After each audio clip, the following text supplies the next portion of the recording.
Përshëndetje të nderuar miqtë e mi. Shpresoj që në fakt keni këtë energjinë e bukur dhe pozitivitetin tim, sepse unë mendoj që me gjërat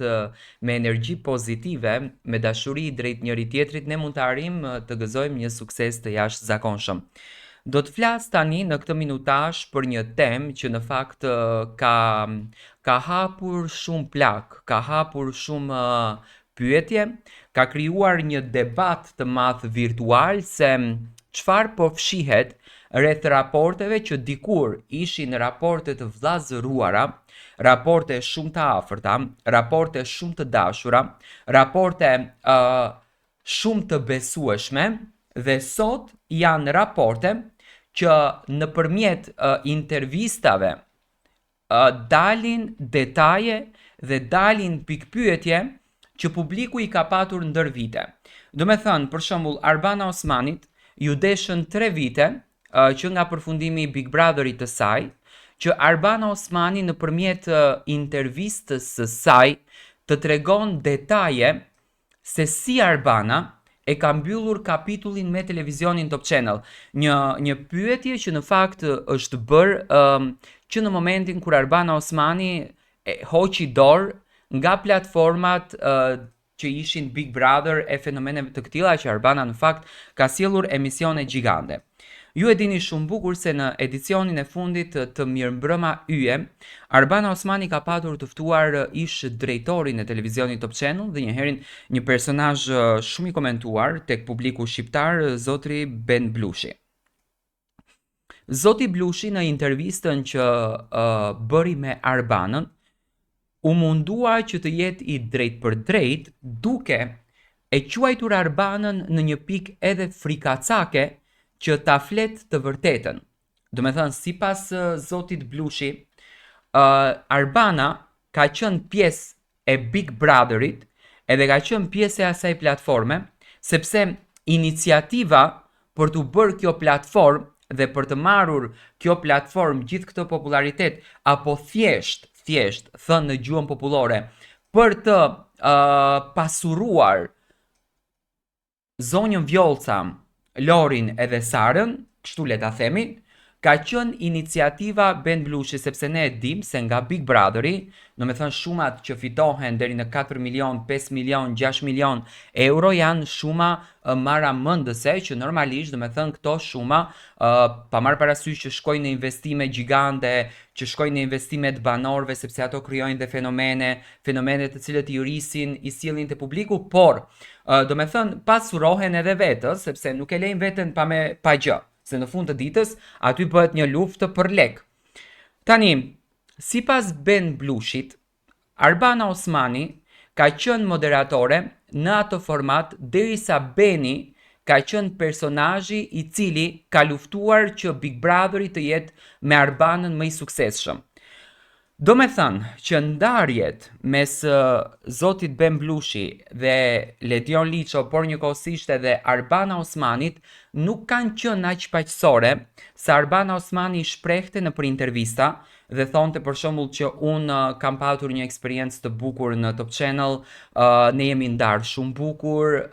unë atje kam derën gjithmonë hapur. Do me thënë nuk qenë ka kjo kështu dhe mendoj që kjo historia që u përfol për punën e Big Brotherit dhe zoti Blushi që e mori përsipër, unë kam të drejtën ta komentoj sepse është publike, zoti Blushi që e mori përsipër të thotë që unë jam krijuesi një reality show të këtill, unë mendoj që në këtë rast, do me thënë, Ledion Liço dhe Sara Hoxha për të goditur këtë deklaratën që ishte një deklaratë shumë e fortë për një televizion, ato vepruan shpejt e shpejt dhe publikuan ditën e djeshme promon që së shpejti do të nis Big Brotheri, sepse nga një ish banore e Big Brother Albania, jo Big Brother VIP Albania, Genta, besoj e njihni të gjithë, u tha që nuk do të ketë më Big Brother në TikTok dhe do me thënë të gjithë njerëzit e besuan. Tani,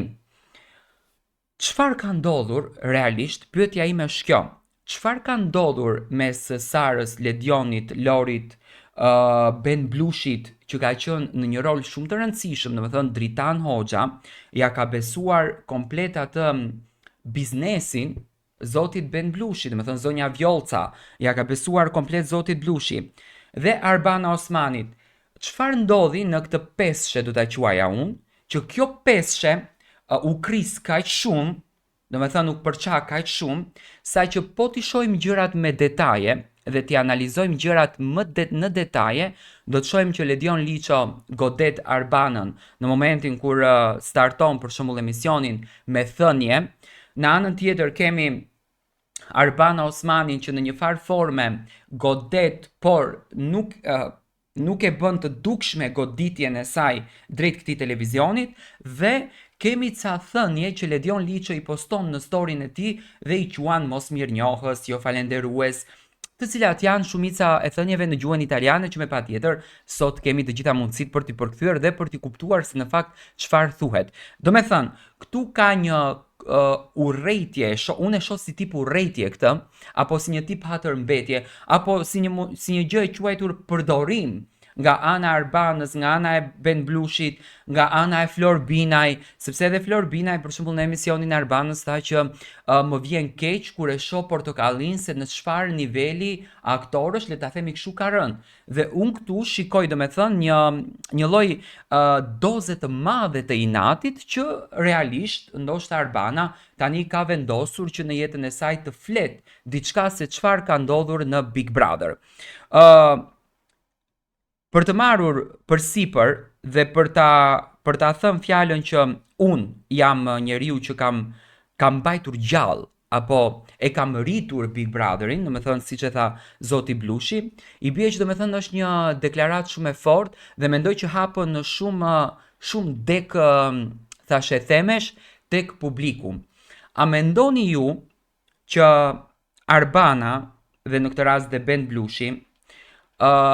kanë patur aq konflikt të madh në këtë mes, sa që janë larguar në këtë formë nga Bigu, nga Top Channel në përgjithësi, apo, do me thënë, janë këto fenomenet që ne mundemi të besojmë që një televizion të merr, të afron, investon në ty, edhe pastaj kur e merr atë gjën prej teje, nuk i duhesh më edhe nuk të respekton. Le ta themi kështu. Do me thënë, ndoshta jam edhe gabim, po unë kështu e shoh këtë temën që bëhet. Me thënë, këtë debatin që bëhet, unë kështu e shoh. Dhe tani, duke e ditur që unë e them publikisht që Big Brother VIP Albania dhe Big Brother VIP Kosova janë konkurrent të njëri tjetrit, Ben Blushi shkon dhe bën fotografi me Alaudinin, moderatorin e Big Brother VIP Kosovës, ndoshta për t'i quar një mesazh VIP Albanias, Big Brotherit, Top Channelit, që unë jam i fuqishëm dhe unë mund të bëj një Big Brother tjetër edhe më të fuqishëm. Tani, a mendoni që zoti Blushi mund të jetë pjesë e një platforme digjitale si Big Brother VIP Kosova nën shpinën apo mbi shpinën e Olsa Muhametit si një producente në këtë reality show dhe i shpallin publikisht konkurrencë Big Brother VIP Albania, sepse si zë i përfolur, dikur ishte edhe Arbana, dhe pse unë e them me gjithë respektin për zonjën Osmani, unë e them që Arbana nuk ka më interes për të qenë pjesë e platformave të këtilla si Big Brother, sepse për Arbanën sot, me suksesin që ka në medjen e saj, më besoni që është humbje kohe. Është humbje kohe, ndoshta mund të jetë një nostalgji, mund të jetë një emocion, por në fund të ditës është humbje kohe, sepse Arbana e mori atë që deshte. Unë dua të marr mendimin tuaj, dua të dëgjoj mendimin tuaj rreth gjithë këtij debati të madh që në fakt unë u mundova që ta analizoj me qëndrimin tim, por dua të marr mendimin tuaj ju si e shikoni këtë